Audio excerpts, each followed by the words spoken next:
Welcome to Soft Bites Podcast. Your life, your dentistry. We talk about ways to have more fun and meaning in one of the coolest and most rewarding professions in medicine.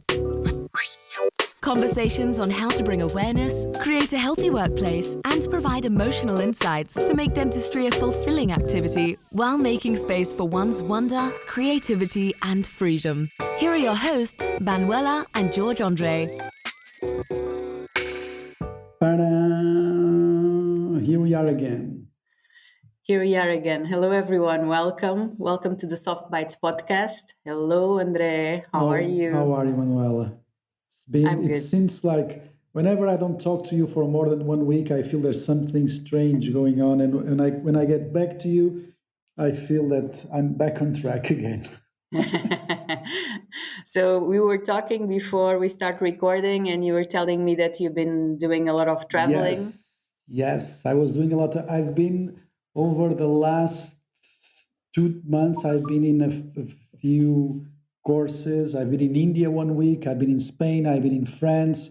I've been traveling quite a lot. And I was telling you that my next trip will be to Ibiza in maybe a month or so. But these weeks, actually, this month and this almost 2 months that I'm going to stay here only in Espinho, I'm enjoying just surfing, going to bed early, not going out, not drinking alcohol. It's feeling good. So Some say that the best. I have a very unique, very constant routine now, actually. Uh-huh. And Some people say that one of the best parts of traveling is also Coming back. returning home. Yeah. But it really felt good for me because it was difficult, and we've been also together in a course in Lisbon, and I drove to Lisbon in 6 a.m. in the morning. I went to meet the dentist there, then I went to John Borge, then I came back in the same day. Then the following days I went to India, and in between I was giving my course that I usually give, my ongoing course, and it was a few months that were difficult, and all because this COVID thing, it just crushed everything. All the courses got delayed, and but I'm enjoying staying at home and having this boring routine, but I'm enjoying it. I feel the same. I like to have things planned.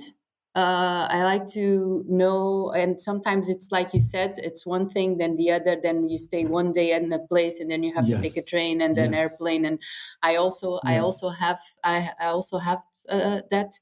Actually, this morning I arrived from the Pyrenees, from the south of France, to Brussels. Tomorrow I'm traveling to Holland. I have to catch 2 trains to Holland.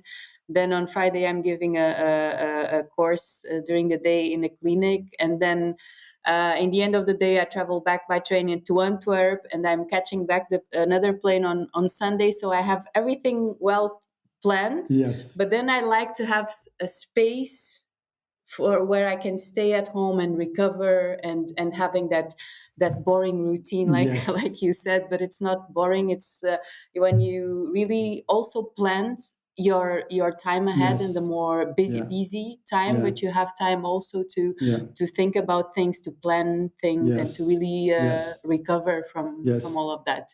But for me, the secret is good planning. I like to have things well You have to schedule planned. everything. You have to schedule everything, and you have to Google Calendar is just a miracle, isn't it? Gmail, Google Calendar, and Google Tasks. Those are the things that I use the most. Also, something that I think it was with Jasper that we talked on the other episode with him, that we said that also saying no. Saying no. So only saying yes to things that you really feel that you're going to enjoy doing, and that you're going to enjoy prepared yourself to do it, because it requires a lot of energy. It requires a lot of yourself. So if you are doing this and going to places that you really don't want to, or really don't feel like to Yeah, be there, yeah. then it makes everything much difficult. One of the things So that one of the things that being single is very good for me is that most people don't invite me for weddings, which is amazing because I think most of the weddings are really boring.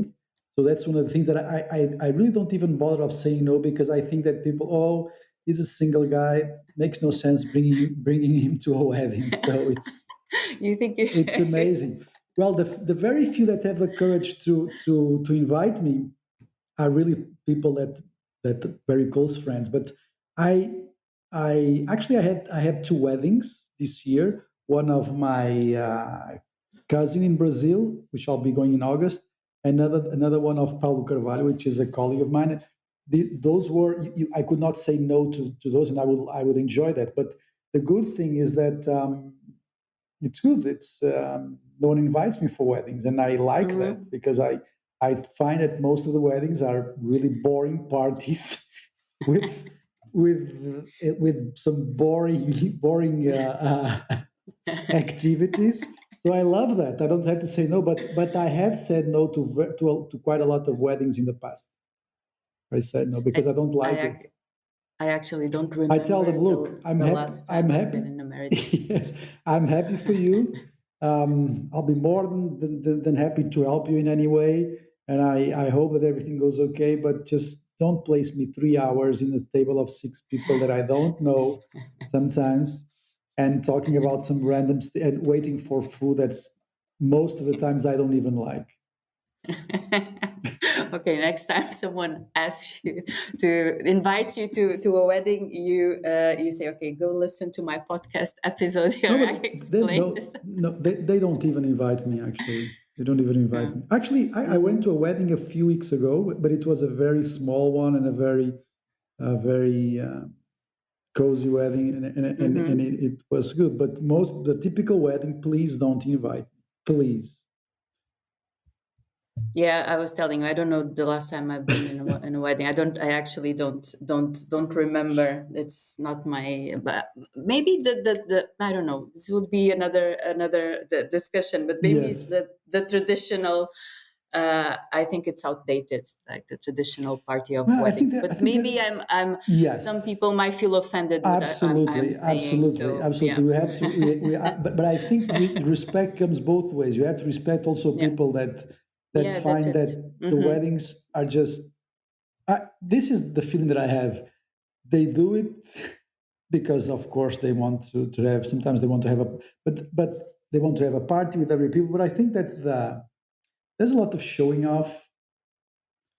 There's a lot of It's tradition. like the party is more for other to show something Yeah, to which others than is, for and the again, I agree with you. We may be being naughty here, but I mean, yeah. it's just that's what I feel. I mean, that's I know, Yeah, and but yeah, it's like we're saying, it's not for us, it's not something that yes, we will enjoy. yes, So just say no, no, thank you. And if it's don't take someone it and if hard. it's someone that you really like and that you really feel that you're going to have a good time and that you're Yes, going to enjoy, then yes. say yes.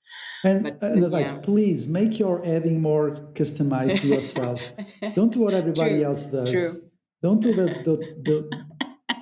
same old thing that everybody does. Please, it's your marriage. It's your marriage, right? Um, okay, so today we're going to talk about something that we said that on the last episode that we were going to continue. So we're going to talk about emotional intelligence in dentistry. Hmm. I sometimes refer to it as emotional intelligence, others other times to emotional awareness, but Okay.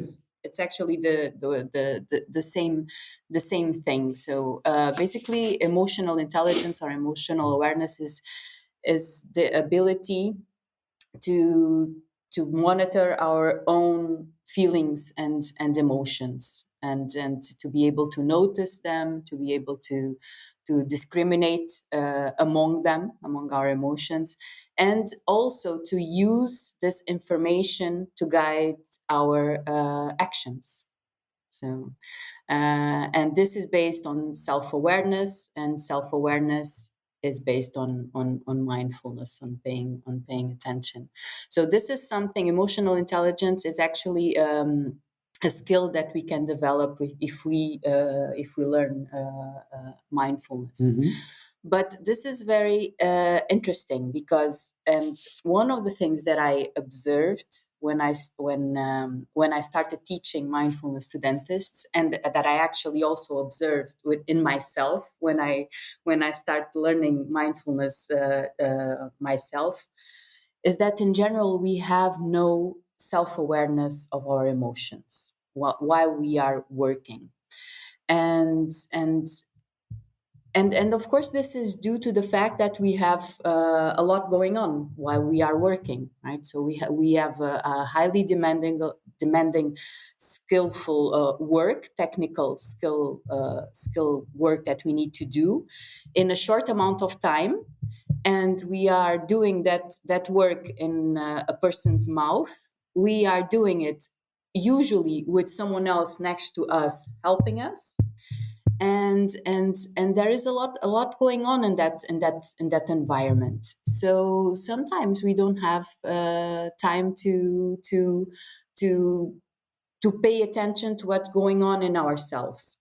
But during the technical work, when we are in the chair, when the patient is with their mouth open, that's actually the easy part. So it's very easy for us as dentists to enter the flow channel, and we are executing what we learned. Yeah. I think that emotional awareness is more useful for dentists, and it's more difficult also when the patient is with the with the mouth shut. I mean, we are not working So inside basically, his mouth. what you are saying is that he's capable of speaking, right? Yeah, that's it. That's it. When the patient That's is when you have to be capable afraid. of thinking. While he's Yeah, that's it. while he can't use his mouth, you are okay. That Once he's able to use it, then you have to watch out. That's it. That's exactly it. So I think that, and this is a big thing about stress reduction in dentistry. So emotional awareness is crucial for stress reduction in dentistry. That dentists don't realize that part of the main part of the stress is not the patient, is the way that they react to the Yes, it's patient. themselves. Yeah. So, Yeah. Manuel, but before you continue, Yeah. let me just, Yeah. because sometimes I'm also, like I told you, whenever you talk about emotions, you are way more developed than I am. I'm a learner. I'm an apprenticeship in emotions. But so, you talked about mindfulness. Can you shortly describe what is mindfulness? What is emotional awareness, and what is awareness? So what is mindfulness? What is awareness? What's the big distinction here? So mindfulness is the ability that it's a skill, but it's Yeah. the ability to paying attention in an intentional way to the present moment in a non-judgmental way. Okay. So basically, you are in the present moment. So Not judging what's going on. not judging what's going on. So you create a body-mind connection. Okay. Right? So usually half of the time, there are studies that say 47% of our time we Are are mindful. not we are not mindful. So our body is Connected. doing something, right? So it's performing a task, usually a routine task, and we enter in the autopilot Which is the mode. flow, what people call the flow state. Not It's really? it's a little no, it's a little bit different, because for you to reach the flow, imagine, let's put the example when we are in the chair working in the patient's mouth. Okay. If you are mindful, then you are totally focused and present in what you are doing. So you use your senses and Yes. you connect your body and mind. Yes. You are not And that is, thinking. You are not thinking. yeah, so that is crucial for you to enter in the zone, for you I understand. to reach the flow Okay. channel, Okay. right? According to the flow theory. Okay. If you are an automatic pilot, then you are completely disconnected. So Yes. you are working, But but your your mind mind is is thinking. elsewhere. Yes, your mind is thinking about the patient before that didn't Okay. go according to what you were wanted, or the patient that you are going to have next, that it's going to be difficult and you are already late. So you are disconnected. Today I Do you had understand? one. It was, sorry to interrupt, but today in the morning I was really, really happy with my day. I was really, really happy with my life. I was like, look, I'm here. I love dentistry. This is so cool. I'm coming back to see the patients. I've been away for 2 months. I have such an amazing team. I love doing this. I love every detail of dentistry. Mm-hmm. Then in the afternoon, my Something happened. yes, emergencies. We had like, I don't usually see that much patients a day. I had booked like 4 patients, but I saw maybe twice than that. And at the end of the day, one of the guy I placed 4 implants 4 months ago, not on 4, and he lost. Today I found out he's starting to get it loose. He lost 3 of the 4 implants. So this is a guy that paid $6,000, 6,000 euros a few months ago, placed the implants, and I had to tell, look, you are now going home without any lower teeth, and we'll have to do a removable denture for you to wear for about 3 months. That really took me completely out of the mindset that I had in the morning, completely. Also, it's like, this is an extreme example, but this happened today. But going back to, and of course, I was about to tell you that being mindful is basically the opposite of being on autopilot, right?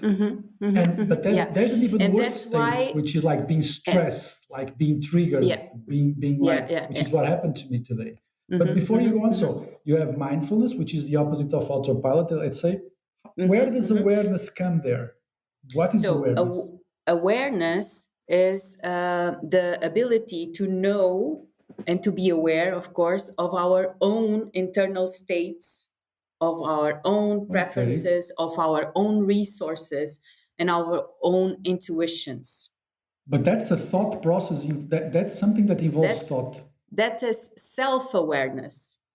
And if you join to that the awareness of the surroundings, of the environment surrounding you, right, and everything that is in the environment that surrounds you, then that's awareness. Okay, so awareness is basically focus on something that's going on either outside or inside. Or inside yourself. Right? Yeah, that's it.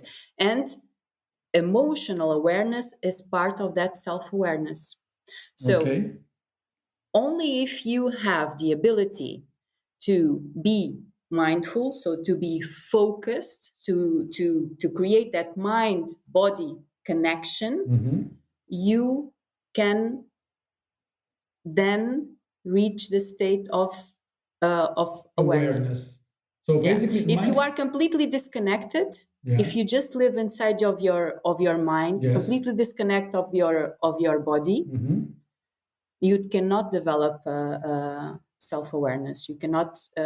You don't have any connection with yourself, with what's going on in yourself, especially with emotions, because emotions express first in our body. So if we are completely disconnected from our body, we have no idea of what's going on. So let me see because I always like to structure things, Which is, okay, so mindfulness is something that basically you are here in the present moment, connected to your body. You have this mind-body connection. So you are Okay. Yeah, and mindfulness is rooted in the body. In the body. So it's okay. a practice Yes. that it's rooted in the body and in your senses. Okay. And that's why when you start a mindfulness practice or a mindfulness program, any kind of program, you always start with body awareness. Okay. You always start with the basic meditation, that which is the body scan, which is for you to start growing body awareness. Okay. Yeah, but now you are talking about awareness, right? So do you need awareness to be able to be mindful, or do you need to be mindful to be able to be aware? You need to be mindful to be able to develop awareness. Awareness. So awareness is basically a more developed state, is that it? Yeah, that's it. That's So- it. That's why with any mindfulness training, you always start, like I was saying, first with body awareness. Yes. And then with focused attention. Yes. And only after you train these two, then you can start training the open awareness. Then you can start training the to be aware of your thoughts, to be aware of your emotions, to be aware of your internal states, of your intuitions, of your gut feelings, of your body wisdom. So only after you are already familiar with your body and already be able to recognize your body and your body sensations, and only after you already have some training also in focused attention. And this, of course, when I mean training, mental training, it's meditation. You can call it mental training, you can call it meditation, but it's basically you have to train it, because this is not something that we are used to do in a daily basis. Usually we are distracted, right? Usually we are especially in routine, which is a big part of our day. And nothing against the autopilot mode, because it's there to save energy, it's there to make our life easier, of course, but we have to be able to be the ones deciding when it's useful for us to enter in the autopilot mode, or when we need to pay attention and to be aware and to be in the moment. And where does emotional awareness come into the game? That's it. That's it. Which game are you talking about? So basically, when you're talking about awareness, one of the parts is emotions. So being aware of your emotions. Yeah. So emotional awareness come when you start practicing the open awareness. Open awareness is a kind of mental training, is a kind of meditation where you train yourself to just notice whatever it's going on.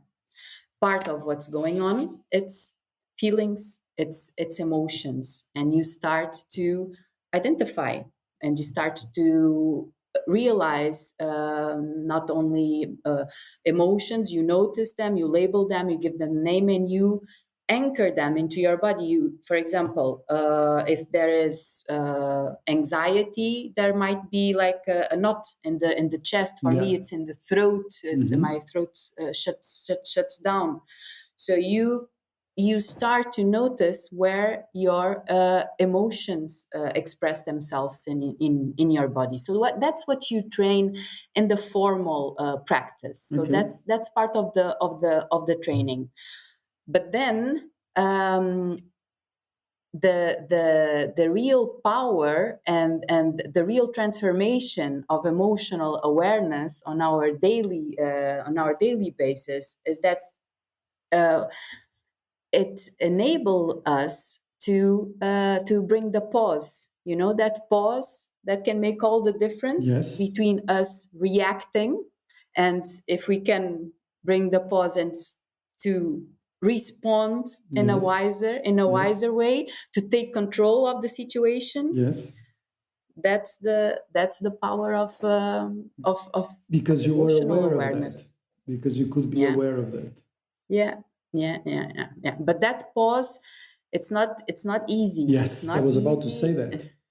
No, it's not easy to achieve, and it requires a lot of training, a lot of First, I always say that the first step is always Meditation. awareness, isn't it? Yeah, the first step is always meditation, because you need to bring the awareness. You need to develop. But uh, it's it's the first experiences are always you noticing the reaction. It's always you after saying, ah, I reacted, but okay, you're already aware that you It's too late. reacted. Yeah, but it's awareness right there, because before we just react and we continue, and okay, another and another, and we reach the end of the day just having no control of what's going on. So when we start noticing the reaction, that's already a first step. That's already a first step, and there will be one day that you can bring the pause before you react, and you can bring a wiser response. Yeah. Yeah, because it's just like you said that your day was today, right? I mean, most days of the ones that are listening to us, probably they identify themselves with what you just described, that your afternoon was. Yeah. Even if they, just like you said, even you started your day feeling great and saying, I love this, I love my team, I love what I do, and then there's a lot of things happening in the Yeah. dental clinic, and everything Yeah. changes, Yeah. and most of the days are spent in automatic pilot. And also because there's a lot of work in dentistry that it's routine. So the technical part, if you begin to feel comfortable, and if you put yourself in a situation that there is no challenge, then you spend most of your day in automatic pilot in dentistry. And then that's when you start to feel disconnected, and then that's when you start to feel that you have absolutely no meaning in what you are doing, and also sometimes no control, because there's going to be a lot of those situations that you just said, and you just react. So it's just like you have no control in what you are doing. So the emotional awareness, and not only the emotional awareness, but the broader awareness of what's going on how you spend your days, what you are reacting, if you are doing things that bring you energy, or if drained you, what are your triggers, and so on. So all of that, it requires work, and it requires you to make the effort to pay attention to what's going on during your days. But all if you do that work, then you can make the changes. Also, not only you can start to bring the pause, that's stopping from Yes. reacting, but to respond, but also it can enable you to make the small changes that we've been talking On the about, outside right? world, on your routine, on your habits, on saying no, Yeah, on having systems, on yeah, having protocols, yeah, exactly to prevent this yeah. sort of That's stuff. it. That's it. The small actions, like having the right amount of time for the appointments, Yeah. like making I have to sure say, that you sorry are. to interrupt. I have to Yeah. say that this Mm-hmm. this is like I don't remember having a day like this for a couple of years. This was like because we had staff on vacation, we have doctors on vacation. So yes, but I kept reminding myself, look, this is an exception. It's not a typical day. This is happening Mm-hmm. because this is happening. And And okay. also another thing that I was, especially when I finished the work and I was telling myself, was just like, okay, yes, this guy, we've done dozens and dozens of all on fours and all on six, and our success rate is pretty high. This happened to this guy, okay, no big deal. Let's see what's going on. We have to be honest with the guy. Look, this is going to be difficult for a couple of months. We cannot do immediate loading again. You'll have to wear a denture for a couple of months. Let's see what's going on with your health. And I mean, there's always a solution to a problem, even if the solution is not a good one for the patient. It's just what it is, isn't it? Because at the end of the day, this is a health specialty, right? And health is not mathematics, health is not predictable. So sometimes bad things happen. And what's the bad part? Yes, you'll have to have a removable denture, yes, but it's not a serious disease. So you have to also place things into perspective, right? That was the one thing. And but interesting, another thing that stressed me, you know what it was? Is because What? we had a patient with an emergency that it was supposed to took 15 minutes, but it took me 1 hour. So I got to delay 1 hour for every new patient, and we kept calling them to delay the. But then at the end of the day, what really stressed me the most is to realize that my nurses, my assistants, they were there 1 more hour than what was usual. And that for me stressed me even more than the thing with the guy. Because the thing with the guy is something, and see if this makes sense to you. What happened with the guy that lost 3 implants was very bad, but it was not in my control. Okay. That's biology. But having my dental nurses getting out of the practice 1 hour later, I can do better eventually. I could do better. I mean, there must be a way. So what would that way be? I paid them incentives, right? But one of the things that I was thinking about was like, okay, so if they work extra hours, why don't they note them? And at the end of the month, I pay them the extra hours. That small system will probably reduce my stress even for them because they know, yes, they are there 1 more hour, but they will be paid for that. Do you understand? So I usually pay incentives, and I assume that one day or the other this may happen. But I think it would make much more sense if this was quantified. Does it make sense to you? Yeah, it So makes sense. it's exactly what you said. So if this is happening, you are aware of what's going on. I came home, I was aware of what's going on. Okay, so let's find a system. Well, what about the guy? Yes, I cannot do anything for that. I've done my best. This is biology, this is healthcare, and these things happen. So I think that an extreme example of this can be a doctor that loses a patient, right? So you have to deal with that, which is not even close to that what we feel in dentistry. But for us, it can be really something excruciating because you placed this guy. He got out of the surgery with fixed teeth the same day, and 3 months later, I have to tell him, "Look, you are going to use a removable denture, which you never use." So this for us is like a huge loss. But I think we have to place things into perspective, right? These things happen, and you have to be aware of that. You lose implants, some things break. People are bruxers. Sometimes they don't use the recommendation that we do. They don't have good levels of vitamin D.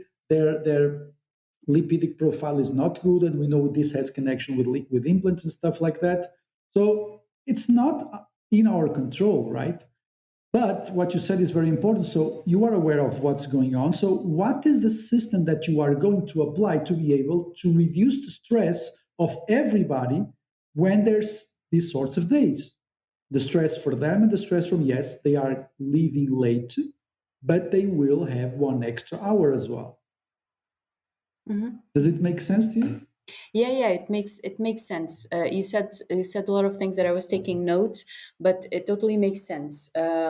One of the benefits of having that awareness, of having that emotional awareness, is for you to take action Yes. on.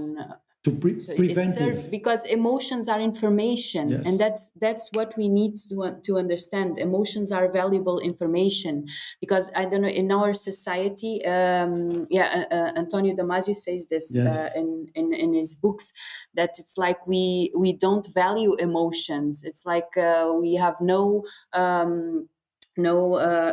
significance Yeah. for them, but they have a purpose. And they are Emotions essential in are, decisions. yeah, that's exactly it. And one of the benefits of emotions is this. So if you don't, if you feel, if you identify stress, if you, in the end of the day, you can look at the situation and how you are feeling, then you can take aligned action. So in a way that next time when it happens, and we know that in dentistry, just like you said, there are things that cannot be controlled, but when next time that happens, you already have things into place to deal better. And there are parts that you cannot control, but the part that you can control, then you can take actions. But you have to have the ability to to be aware, and also just like you said, to be able to stop and analyze what Yeah. happened, analyze Yeah, but what I was happened. aware of that. I was aware that I didn't like the climate in the clinic on that last hour. I mean, they were not complaining or bitching or anything, but I mean, they were tired, you know. One of the things that I implemented for them not to get out so late a couple of months ago was they would usually do like a very small cleaning of the clinic at the end of the day, but they would lose half an hour. So I hired an external cleaning company to go there every day and do the cleaning, which enabled them to go home 30 minutes before, which is good. But these sort of situations, I think they should be paid extra. If they leave 1 hour after because they usually leave at 7, but they left at 8, which is 1 hour more. So I'm thinking about maybe doing this extra stuff. Yeah. So just, and I want to take something else that you said, but before that, because it comes in context, emotional awareness or emotional intelligence benefits. Emotions are necessary for decision making. Yeah. So that's very important. Emotions contain information. Yeah. Basically, emotions are information, and emotional awareness enables perspective shift. So you also mentioned that. Yeah. You have to, you also said that, but you have to put things into perspective. And Yeah. that takes me to the other part that I wanted there. It was very interesting that you said about the part of the patient that you cannot control, Yeah. and that you have to be able to put things in perspective and to be able to see, I did my best. This is biology. I cannot control it, because this is one of the things that it's dangerous in dentistry, Yeah. is that we confuse the job with our own value. And because Yeah. there is a component that you cannot control, if you do that every time that situation that you have happens, or every time there's a case of orthodontics that doesn't go that well, or every time that's an endo that fails, or then you feel your own value, it's being also, it's failing also, Yeah. that you're failing also as a person and as a professional, and that's dangerous, And and that's very for heavy. me, what was it was not that much because it was not that much about me, but I understand that it was quite a lot about a patient that bought this service. I won't say it's a service, which so even me as a dentist, I'm saying it's not service. I mean, he bought this healthcare service, right? That was sold to him as fix this in one day. Of course, that we always have the informed consents and stuff like that, but it never crosses your mind that these things can happen when you sell a 6,000 or 10,000 or 20 or 15,000 treatment plan. But it happened. You lost 3 implants. In some patients, this was actually a good patient, but in some patients, this might be a disaster. And you have to be able to get yourself grounded and tell them, look, this is what it is. You will not leave today here with teeth. I understand this is disappointing, but this is health, right? This is not math, so these things can happen. If you lost 3 implants, that replaced you, there's maybe something not right.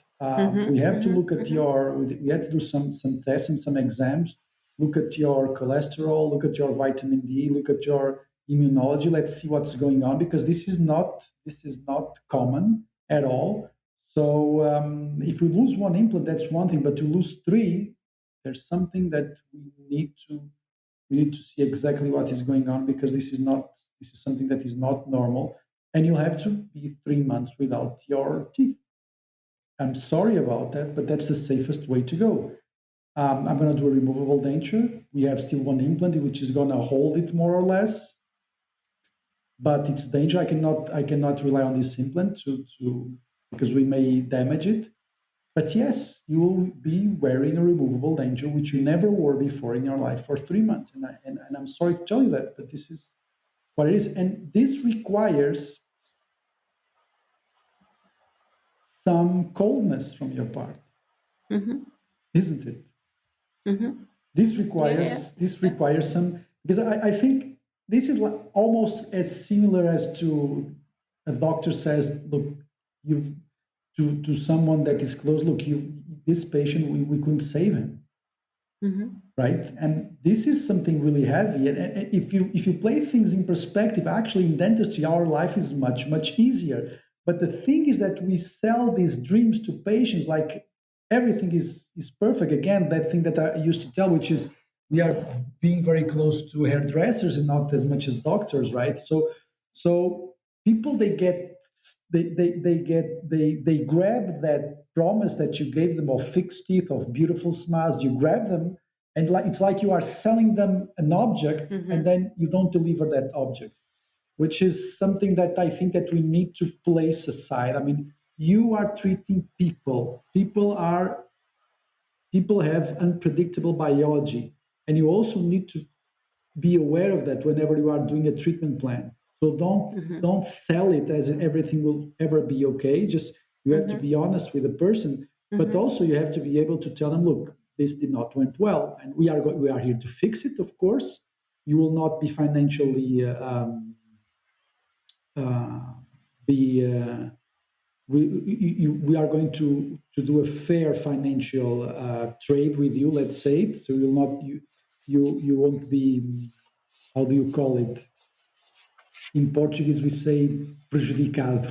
You won't be Losing money, you and won't you be don't. losing money. Yeah. Exactly. I think that which is important. But we thought about going this way, but we'll have to go other way. And this is a dramatic case of dentistry that fails. But I think you have to tell them, especially when you do our surgical stuff. Yes, these things can go wrong, like vertical bone augmentation, stuff like that. Yes, these things are risky stuff, and sometimes they can go wrong. And for me, that was the thing that hit me the most was like, we sold this to this guy as like a dream of fixed teeth in the same day, and now we are going back. We are going to reverse the quality of his life by using a denture, and that is going to affect his quality of life for 3 months. You have to place things in perspective. You have to tell them, look, this is what happened. This is not a big deal. It's not the end of the world, but yes, you'll have to go through this. I'm sorry to tell you. And it's difficult, right? But at some point, you also need to have some, like I told, some coldness, not only for the patient but to yourself. Like, look, don't don't be a bitch. Me talking to myself, don't be a bitch. Okay, so this is what happened. Don't make any drama. This is what's going on. It was not your fault. So just tell the guy the truth and let's move on. You have a podcast to record at 9 with Manuela, and you still have to have dinner before, and life goes on, isn't it? Yeah. Yeah, you are absolutely true. And I say it again. There's a great danger when you take things in a personal way, when you associate that with personal failure, when you feel like you are being also failing as a professional. When something fails, when an implant fails, or Yes. when any other case fails, that's dangerous. And that can lead also for you to uncover the truth, right? So for you to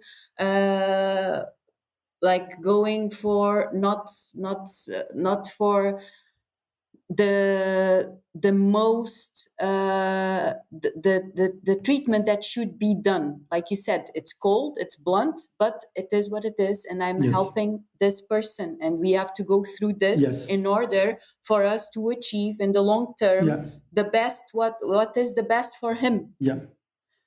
So, and again, we talked about this before, and it's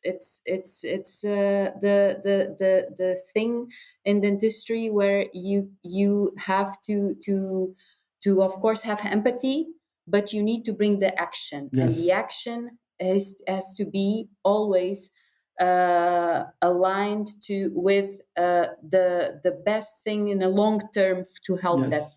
that person. Yeah. Because if you are just thinking in hurting someone's feelings in Yes. the The present moment. moment, then that's just empathy, and that's going to be emotionally, it's going to drain you, and it's not going to serve Yeah. that person well. And if you do a lot of that, then that can lead to empathy, Yeah. emotional empathy burnout, Yeah. and it can also lead to you going to for the easy fix, that Yes. it's going to make the patient, okay, that's good, let's, I'm happy you were able to solve it now, but it solves now, it doesn't solve The problem in the in the long long term. Yeah. term. And then it will reflect also on your work with complaints, etc., because it's going to fail. What you're Yes. going to do, the easy fix, it's going to Yes. fail, it's not going to, and the patient is going to be there 1 week after or 1 month after saying what you did is failing.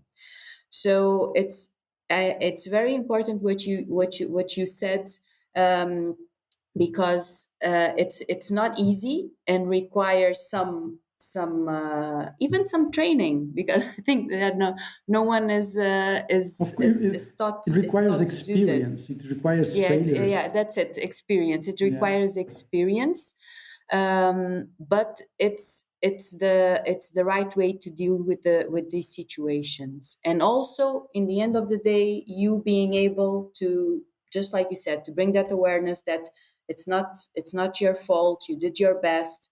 It has a part that you cannot control. It's biology. We are dealing with human tissues.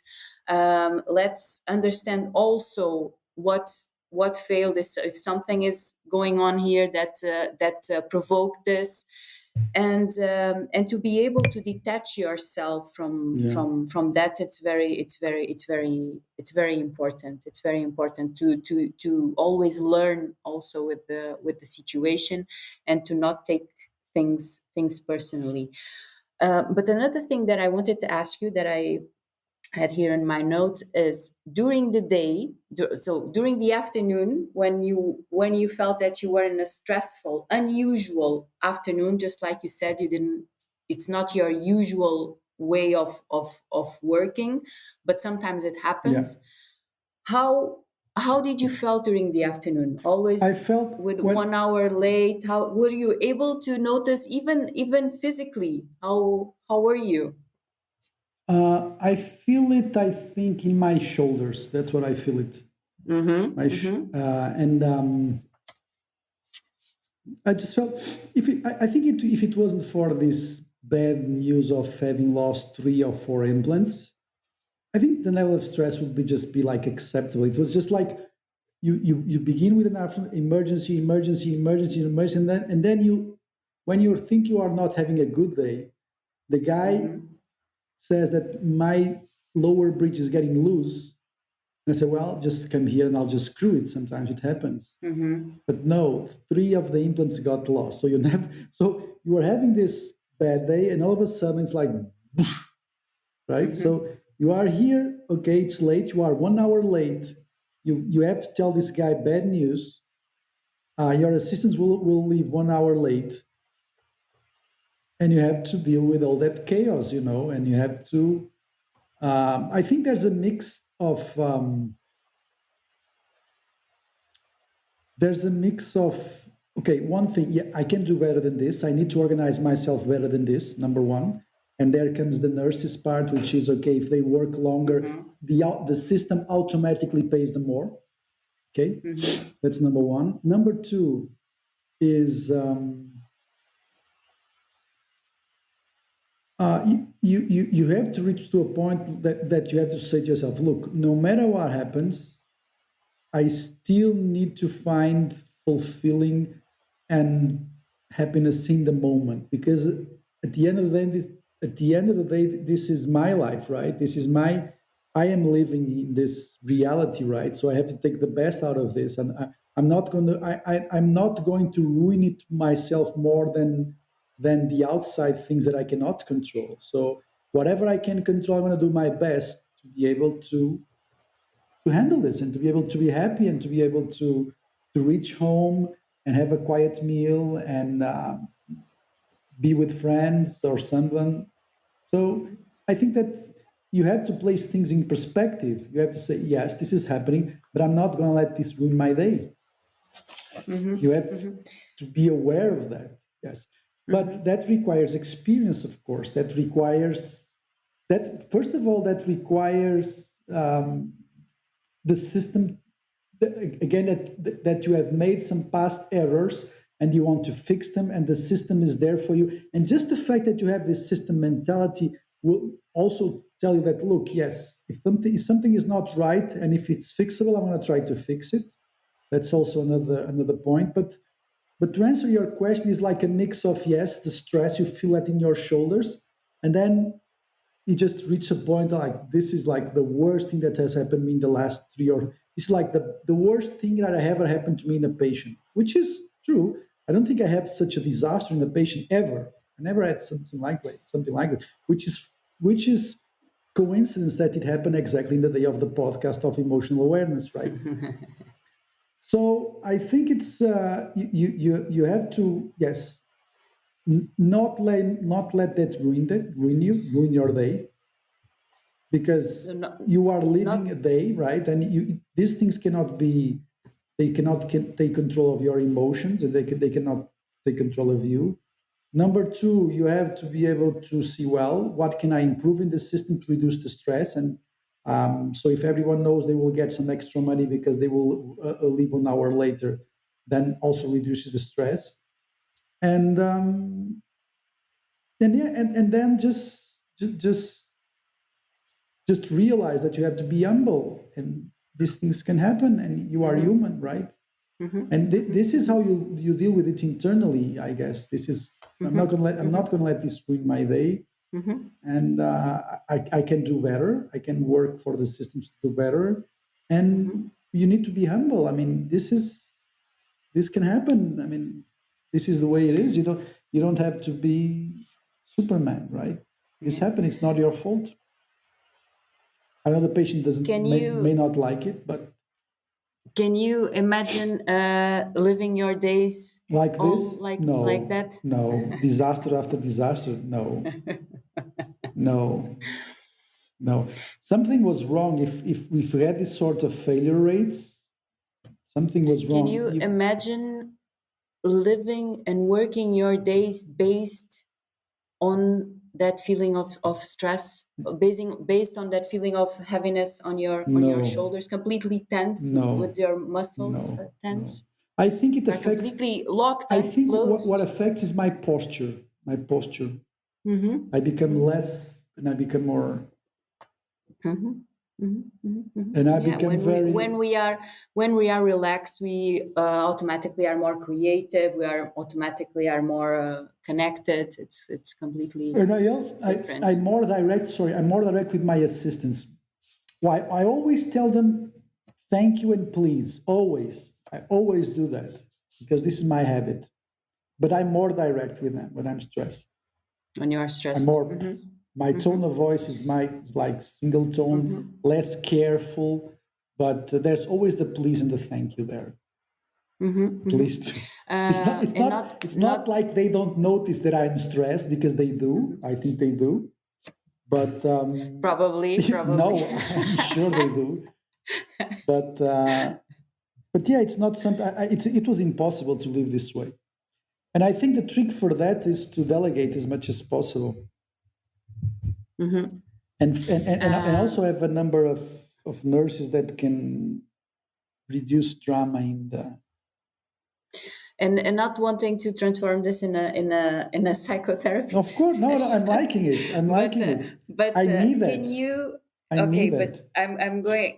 Can I need you to do therapy name? for some other reasons, not probably for work, but No, I thank you can for the you can free you appointment. can you name the emotions? If I ask you to name some of the emotions that you went through this afternoon, for example, can you name it? I'm asking you this because Of it's course, very of interesting. I course. didn't know if you already watched Brené Brown last in HBO. Her last, it has No, 3 or 4 episodes. no. You should watch it. It's very interesting, Okay, but and yeah. it's a lot about emotion Okay, and but let me emotions. see. Let me see, because I'm not very good with emotions, but let me see if I can come up with a word for what I felt.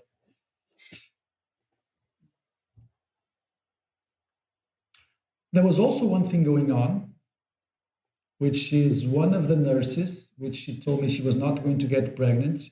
She actually decided to get pregnant. And the thing is that I have 2 nurses.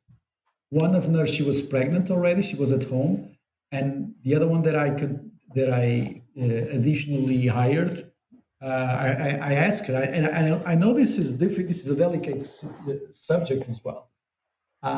Which is, I told him, look, are you thinking about getting pregnant over the next 6 months? Because I'm not hiring you to substitute temporarily this nurse. I'm hiring you because I want you to keep you here in the long term. But look, are you thinking about getting pregnant in the next 6 months?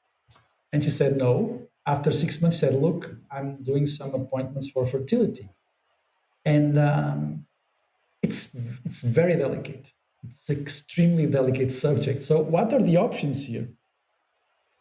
The options would be I'll find another one, which is just to replace this one. So you say, okay, so 30% of my staff is pregnant, 30% of my staff is pregnant at home, and what you're going to do? It's very difficult because what you have to see is this. I'm just trying to frame you what was also Yeah, behind yeah. all that. So this last week I found this there, and over this last week I've been trying to get a new nurse because I have decided not to renew the contract of this person that was planning to get pregnant, because she was on a 6 month contract and I was about to renew it to have it like a fixed term, and it was very difficult for me not to renew that for that. It was, and I did a meeting yesterday with all the team, and I explained them, look, this is something that I assume I will do this. I will not renew her contract because we have about 12 families that rely on us. And at the end of the day, especially with women, when we are having this conversation, this is extremely, you have to be extremely careful with this. It's not that I'm against the law. I'm not against the law, because it was a 6 month contract. And she was honest enough to tell me, look, I am thinking about getting pregnant, which is fine because she could have not told me, and then I would have just to hold it there. And I thank her for that. But I told, look, I can't have you this. I can't have you here because 60% of the staff at home pregnant, I have to close the practice. And it's about 10 to 15 families that rely on us because it's all the other nurses, all the other doctors. And I cannot let your personal projects, which are very, very important, but I cannot let your personal projects to ruin, not to ruin, but to completely condition the life of 12 or 15 families. Do you understand how hard this is? This is really hard because you no one no, especially a woman, when I talk about this to women, no one likes to hear this. I mean, oh, so because she's thinking about getting pregnant, you could not renew her contract. Yes, but I had another one pregnant. And this is really difficult, right? This is something that is really, and when the first things happened to me a few months ago, that I have a few stresses with my nurse and stuff like that, it really affected me for a few days, actually for a few weeks. This time when this affected me, I was surprisingly actually very unemotional, and I kept my good spirits throughout the whole process. And I'm very positive regarding the future still. And I had no doubt about the decision that I was about to make. I really had no doubt. But it is still something that you have to be aware that this triggers emotionally women. Not only women, but everybody. This triggers them. And this nurse, she's still working with us, and she's with good spirit, still working with us, and she's a good girl. But it's difficult, right? Because you have a person that you know you will not rehire her because her personal dreams, that she wants to fulfill her personal dreams, which is more than legitimate, of course, but you will not be able to have her in the team because of that. And this is, I think, from being an entrepreneur or having any sort of business, this is something that emotionally you have to be prepared for this stuff. You have to be, I don't know what's the long-term effect on myself, these sorts of decisions, because I'm not the same person, right? I am not the same person. Once you have to deal with these sorts of things from staff, and you have to make difficult decisions, ethical decisions. You can never be the same person again once you do them over and over and over, because it changes your core value. It changes your core emotions, right? You cannot avoid the feeling of some sort of guilty of doing this, right? And especially myself, because I want to get 90% of my staff stays with me. 95% of my staff, doctors and dentists, they stay with me. So it's I want to keep people from the long term. I don't like to make these decisions. So just to explain that, on top of all that stress, there was also this thing on the back of my mind throughout the whole week. Look, this is not something that I like, but I had to do this. And she is still here with me for the week, trying to fulfill her contract. And it's never comfortable for anyone, and especially the day after yesterday, which I did a Zoom meeting with all the team, and I told them, look, I'm going to assume responsibility for this decision. And I decided, because of that, I decided I would not renew her contract. And I know it's difficult. I know you don't like to hear this, but I had no choice at this point in time, because you either close the practice or you hire someone on a temporary basis, which is impossible today. Here in Portugal, it's almost impossible. So yes, you have to make sometimes these difficult decisions. Mm-hmm. So which means that sometimes, so what have I learned from this? What's the takeaway that I get from this? You always need to have an excess of staff.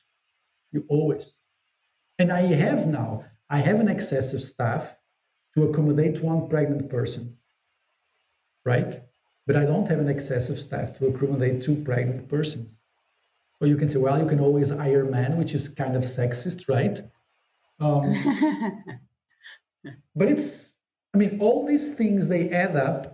And what was the emotion that I felt? On one hand, it was, I think there was some guilt over the last days. The emotion of feeling guilty or feeling